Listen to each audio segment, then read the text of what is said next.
نحمدہ ونصلی ونسلم علی رسولہ الکریم اما بعد۔ الحمدللہ آج یہ 10ویں تراویح ادا کی جا رہی ہے۔ یہ 14ویں پارے کے نصف سے پارہ 15 مکمل جو ہے وہ اس میں تلاوت کیا جائے گا۔ پہلے سورہ النحل جو ہے اس کا بقیہ حصہ ہے، جس میں بتایا گیا ہے کہ عبادت کا مستحق صرف اللہ ہے، اسی کی عبادت کرو۔ زمین و آسمان میں سب کچھ اللہ کا ہے، سارے اسباب اسی نے بنائے ہیں، ہر نعمت اللہ کی عطا کردہ ہے۔ جب کوئی نعمت ضائع ہوتی ہے یا مصیبت ٹوٹتی ہے تو پھر اسی کے حضور فریاد پیش کرتے رہو، لیکن مصیبت ٹلنے پر دوسروں کو اللہ کا شریک بنانے لگتے ہو، یہ عمل ہماری عطا کا کھلا انکار ہے۔ یہ مشرکین فرشتوں کو اللہ کی بیٹیاں قرار دیتے ہیں، حالانکہ وہ اس سے پاک ہے، اور خود اپنے گھر میں بیٹی پیدا ہو جائے تو منہ کالے ہو جاتے ہیں اور لوگوں سے منہ چھپاتے پھرتے ہیں کہ بیٹی کی خبر تو بدنامی کی بات ہے۔ یہ آخرت پر یقین نہ رکھنے والوں کا کردار ہے۔ یعنی یہ اللہ تعالیٰ نے مشرکین کا کردار بتایا ہے کہ بیٹی پیدا ہو تو منہ چھپاتے پھریں۔ اسلام نے تو بیٹی کو اللہ کی رحمت قرار دیا ہے، اور خود اللہ کے رسول صلی اللہ علیہ وسلم کی بیٹیاں تھیں، بیٹے بچپن میں ہی وصال فرما گئے، تو یہ تو ایک عظمت کی بات ہے، اور اللہ کے رسول صلی اللہ علیہ وسلم کی ایک سنت ہے کہ اللہ نے آپ کو بیٹیاں دیں، تو جس کے گھر میں بیٹیاں ہوتی ہیں گویا وہ رسول اللہ صلی اللہ علیہ وسلم کی ایک سنت کرنے والا شخص بن جاتا ہے۔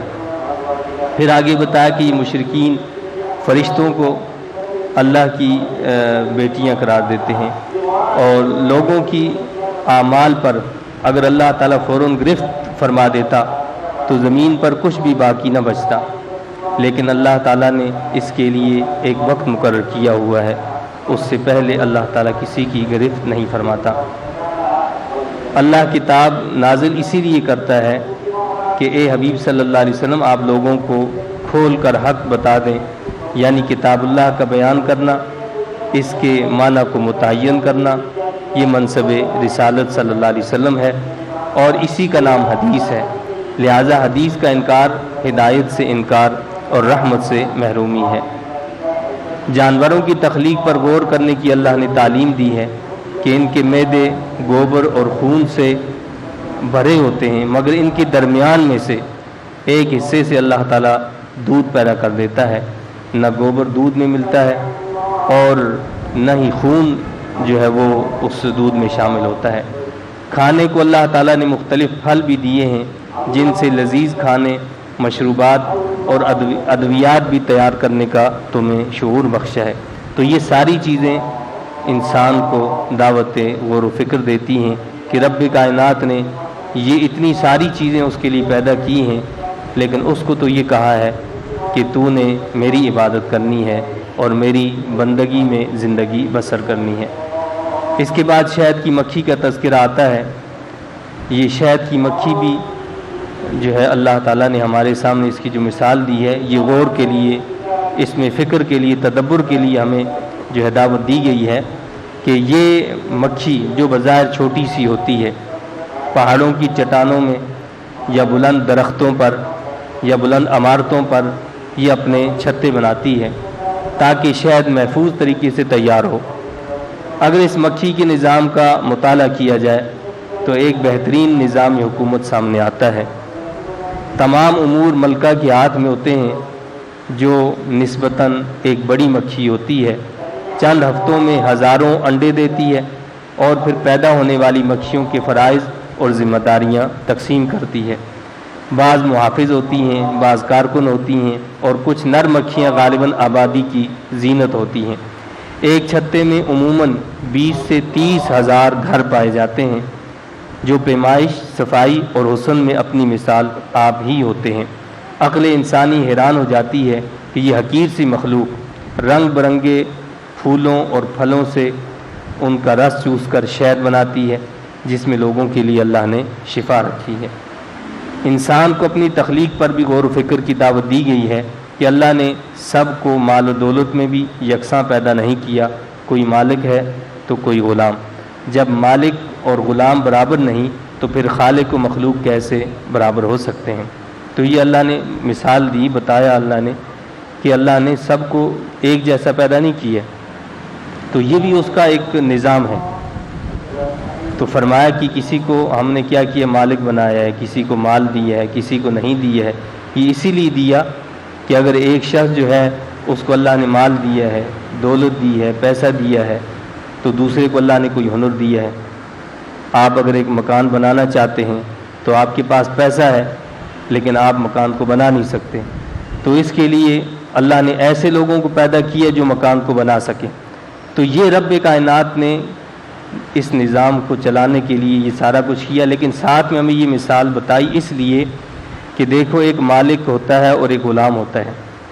غلام جو ہوتا ہے، آپ جانتے ہیں غلامی کا دور جب ہوتا تھا کہ انسان بھی بکتا بکاتا تھا، وہ بھی ایک مال ہوا کرتا تھا۔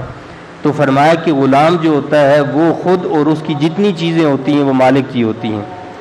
اس کا مطلب یہ ہوا کہ مالک اور غلام دونوں برابر نہیں ہو سکتے، کیونکہ مالک کی تو ہر چیز اس کے مالک کی ہوتی ہے، لیکن مالک کی جو کچھ ہوتا ہے وہ اس سے بری ذمہ ہوتا ہے، اس سے پوچھ نہیں ہوتی ہے، یعنی غلام اس سے نہیں پوچھ سکتا ہے۔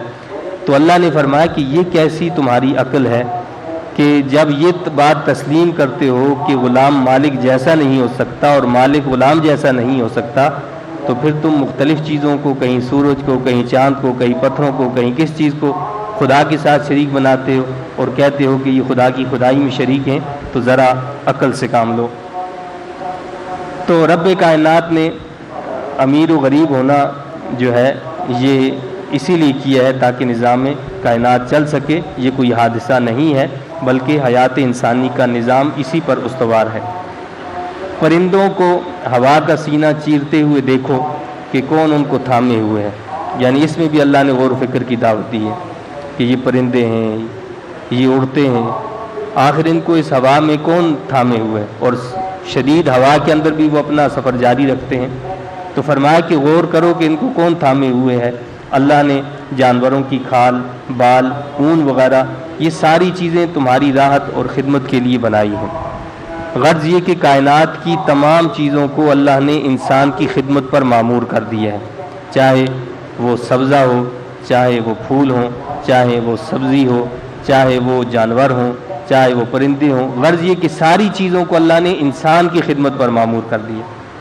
چاند سورج کو بھی اسی کے لیے بنایا تاکہ وہ کاروبار بھی کر سکے، وہ آرام بھی کر سکے، لیکن یہاں پھر اللہ نے یہی دعوت دی ہمیں کہ یہ ساری چیزیں تمہاری راحت کے لیے تو بنائی ہیں، لیکن تمہیں میں نے اپنے لیے بنایا ہے، کسی اور کے لیے نہیں بنایا۔ تمہاری توجہ، تمہاری جو فکر ہے اس کا مرکز میری ذات ہونی چاہیے۔ اللہ تعالیٰ مجھے، آپ کو، ہم سب کو اپنی عبادت کی توفیق عطا فرمائے اور شیطان کے ہر شر سے اور اس کے دھوکے سے محفوظ رکھے۔ آمین۔ وآخر دعوانا الحمدللہ رب